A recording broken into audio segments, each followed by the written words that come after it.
हजरत मूसा अलैहिस्सलाम और मफलूज इंसान का वाक़या। एक मर्तबा हजरत मूसा अलैहिस्सलाम कोहे तूर पर अल्लाह ताला से हम कलाम होने के लिए जा रहे थे। रास्ते में एक शख्स मिला जिसका आधा जिस्म मफलूज था, पैरालाइज था और वो बेचारगी की हालत में पड़ा हुआ था।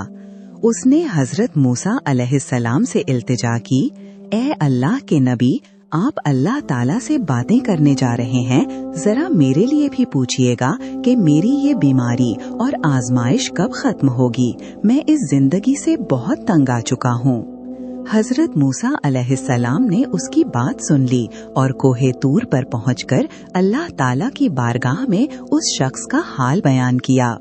अल्लाह ताला का फरमान। अल्लाह ताला ने फरमाया, ए मूसा, इस शख्स से कहना कि उसकी ये बीमारी उस वक्त तक दूर नहीं होगी जब तक वो खुद अपनी हालत बदलने की कोशिश नहीं करेगा।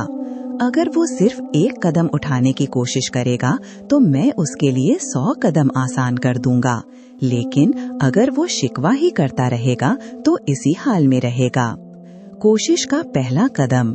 हजरत मूसा अलैहिस्सलाम वापस आए और उस शख्स को अल्लाह ताला का पैगाम पहुंचाया। उस शख्स ने जब ये सुना तो उसके दिल में उम्मीद की एक किरण जागी। उसने सोचा कि अल्लाह का वादा सच्चा है, अब मुझे अपने लिए कुछ करना होगा। उसने बड़ी तकलीफ और जिद्दोजहद के साथ जमीन पर कोहनियां टेकी और अपने जिस्म को थोड़ा सा आगे घसीटने की कोशिश की। जैसे ही उसने हिम्मत की और पहला कदम बढ़ाने का कस्द किया, अल्लाह ताला के हुक्म से उसके मफलूज जिस्म में हरारत और ताकत लौट आई।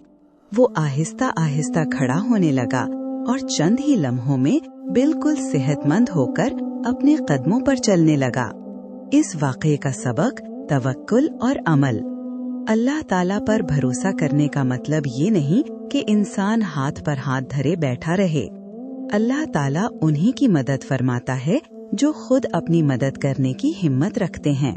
पहला कदम। किसी भी बड़ी से बड़ी मुसीबत या नाकामी से निकलने के लिए पहला कदम उठाना सबसे अहम होता है। उम्मीद और जिद्दोजहद। जिंदगी में कभी मायूस नहीं होना चाहिए, क्योंकि जब हम हिम्मत करते हैं तो अल्लाह ताला की गैबी मदद हमारे साथ शामिल हाल हो जाती है।